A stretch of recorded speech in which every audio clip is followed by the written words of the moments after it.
मैं आपको डॉली सीप यानी जो डॉली भेड़ थी सबसे पहले किस तरह से डीएनए टेक्नोलॉजी से कैसे पैदा किया गया इसके बारे में आपसे डिस्कस करूंगा। इयान बिलमेट और उसके कॉलीग ने रोजल इंस्टीट्यूट ऑफ स्कॉटलैंड में 1997 में डॉली सीप डॉली भेड़ को उत्पन्न किया था, यानी कि क्लोनिंग विधि से। उसे कहते हैं होल एनिमल क्लोनिंग, यानी होल एनिमल क्लोनिंग टेक्नोलॉजी से इयान बिलमेट और उसके कॉलीग ने स्कॉटलैंड में 1997 में डॉली सीप को प्रोड्यूस किया था। वो किस तरह से किया था उसे मैं आपको भी बताऊंगा। तो ये जो डॉली सीप थी ये सोमेटिक सेल से बनाई थी। Somatic cells nucleus transfer technology से भी कहते हैं। तो how was Dolly born? How was Dolly sheep born? तो उन्होंने ये डोनर जिसकी हमें क्लोनिंग करनी थी तो उन्होंने अडर सेल ली थी। यहां से ये क्या है? अडर। ये थन है, ये अडर हैं। ये जो थन थे एक सीप के, और एक थी इसमें आपकी होस्ट मदर, वो थी होस्ट मदर सीप। होस्ट मदर सीप थी एक, सॉरी, होस्ट मदर सीप से उन्होंने एग लिया। इसका था एग, ये था एग। एग लिया और फिर एग का इसका एक न्यूक्लियस उन्होंने रिमूव कर दिया। इसका न्यूक्लियस उन्होंने रिमूव किया, यानी न्यूक्लियस रिमूव्ड। ये न्यूक्लियस था केंद्रक, इसका रिमूव्ड, न्यूक्लियस रिमूव्ड। ये जो न्यूक्लियस था इसे रहने दिया, और ये सेल जो थी अडर सेल्स वर टेकन। ये अडर सेल ली बहुत सारी, और इन्होंने कल्चर मीडियम में से रखी। और ये जो कल्चर मीडियम था इनका,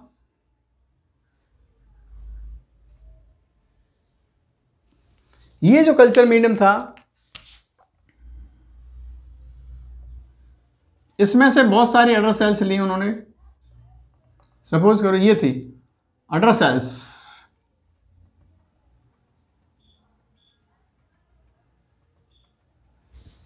ये जो न्यूट्रिएंट था इसमें अडर सेल्स को रखा इन्होंने। और ये जो न्यूट्रिएंट था इसमें ये बहुत सारे न्यूट्रिएंट कम थे, इसमें न्यूट्रिएंट डिप्राइव्ड था ये, इसलिए कि ये डिवाइड नहीं हो सके सेल, और इसमें कल्चर में रखा। ये कल्चर मीडियम था। अब इसके बाद ये जो था इस सेल, ये अडर सेल थी, ये जो मान लीजिए अडर सेल थी, इसका न्यूक्लियस रिमूव कर दिया उन्होंने।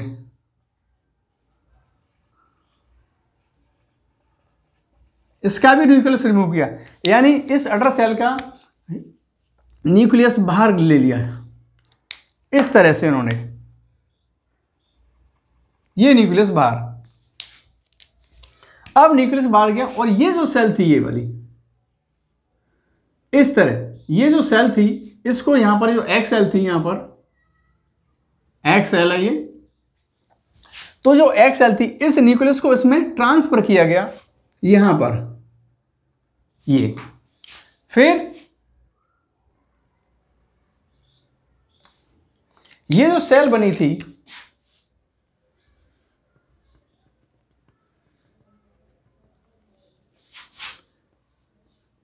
स्टिमुलेट बाय इलेक्ट्रिकल, इलेक्ट्रिकल से स्टिमुलेट किया तो ये जायगोट बना। फिर क्या बना? ये जायगोट बना।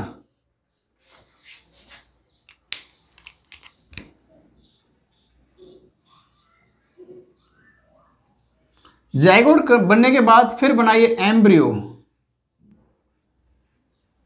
एम्ब्रियो बना। कल्चर मीडियम में ऐसे रखा, ये एम्ब्रियो है।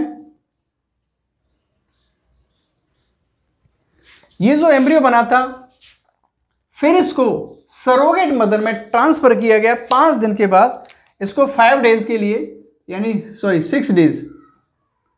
6 डेज के लिए इसको यहाँ पर कल्चर किया गया और फिर यहाँ पर ये सीप थी सरोगेट मदर, सरोगेट सीप, एक और थी मदर, ये सरोगेट मदर थी, ये सरोगेट सीप थी, उसमें ट्रांसफर किया और 5 महीने के बाद आफ्टर 5th मंथ जेस्टेशन के बाद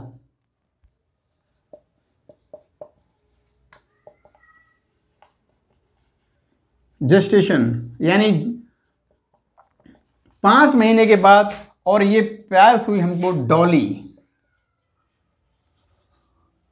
फिर हमें डॉली मिली, यानी जो डॉली बनी थी, डॉली वाज बोर्न। ये डॉली सीप बन गई और ये जो डॉली सीप थी इसके आइडेंटिकल थी जो डोनर थी। तो आपने इसमें ये जाना कि डॉली जो किस तरह से बनी थी। डॉली जो सीप थी वो यानी डॉली भेड़,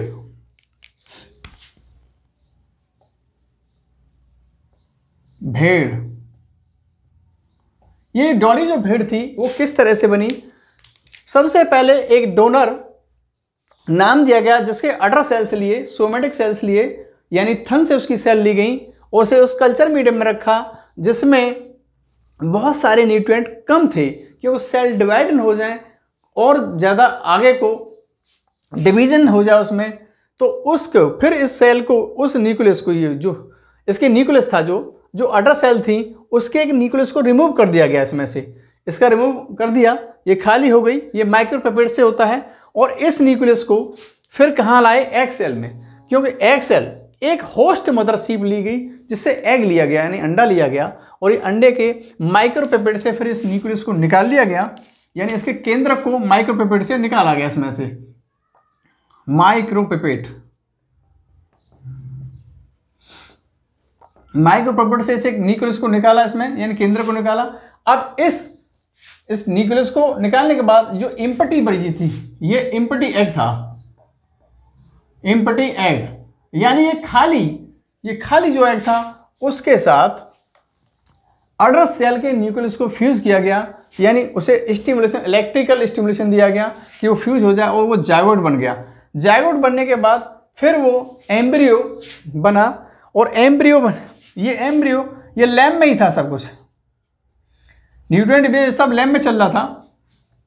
फिर 6 दिन के बाद डेवलप के बाद, कल्चर मीडियम के बनने के बाद 6 दिन में कल्चर मीडियम में रखने के बाद उसे सरोगेट मदर जो सीप थी, एक थर्ड पार्टी यानी कह सकेंगे, तो सरोगेट मदर में ट्रांसफ़र किया गया और देखा कि 6 महीने के बाद, यानी 6 महीने जेस्टेशन के बाद एक डॉली सी नाम की सीप बनी, यानी एक सीप बनी, यानी एक भेड़ बनी, उत्पन्न हुई इस डीएनए टेक्नोलॉजी से, और कह सकते हैं इस क्लोनिंग विधि से, होल एनिमल क्लोनिंग विधि से, और उसको नाम दिया गया था डॉली।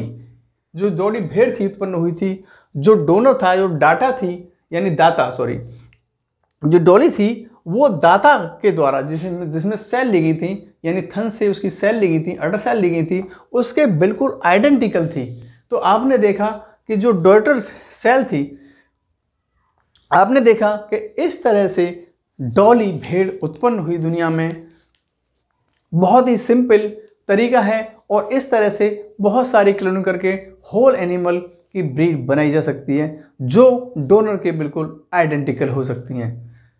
तो इसमें देखा कि जो डोनर है ये क्योंकि उसका ही न्यूक्लियस है, कि जेनेटिक मटेरियल सारा उसका है, तो इस वजह से जो यहाँ पर उत्पन्न होगा, कोई भी प्राणी हो सकता है, वो कोई भी प्राणी इसमें उत्पन्न होगा इस तरह से, तो वो जो डोनर के बिल्कुल आइडेंटिकल होगा क्योंकि उसका जेनेटिक मटेरियल डीएनए उसमें है। तो आपने इस वीडियो में देखा कि जो डॉली नाम की भेड़ उत्पन्न हुई होल एनिमल क्लोनिंग से, उसे कहते हैं somatic cell nucleus transfer technology भी कहा जाता है। तो इसको somatic cell nucleus transfer technology भी कहा जाता है और ये होल एनिमल क्लोनिंग के द्वारा उत्पन्न हुई थी जिसका नाम डॉली दिया गया था।